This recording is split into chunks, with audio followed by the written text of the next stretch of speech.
Hi guys, अगर आपने अभी तक हमारे चैनल को सब्सक्राइब नहीं किया तो प्लीज सब्सक्राइब कर दो और इस बेल आइकन को भी दबा दो ताकि हमारी लेटेस्ट वीडियो आप मिस ना कर सके।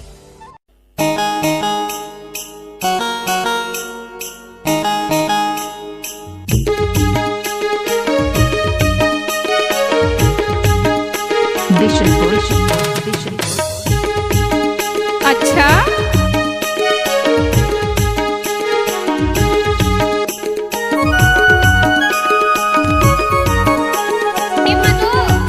I love you. अच्छा, कैसे कर फंस रे? ओए होए,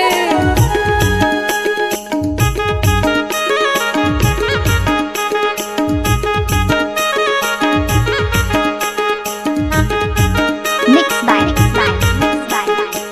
डीजे धीरेन्द्र बाबू।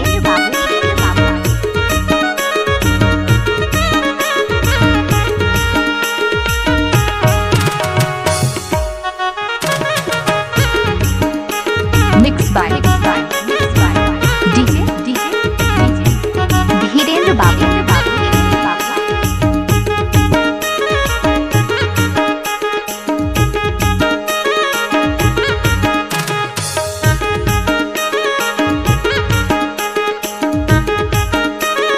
मिक्स बाय वीरेंद्र बाबू बिशनपुर।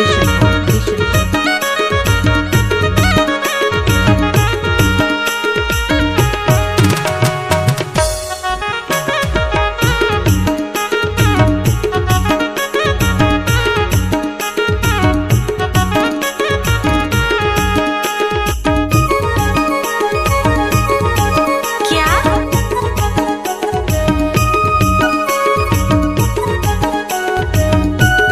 स्कूल पारा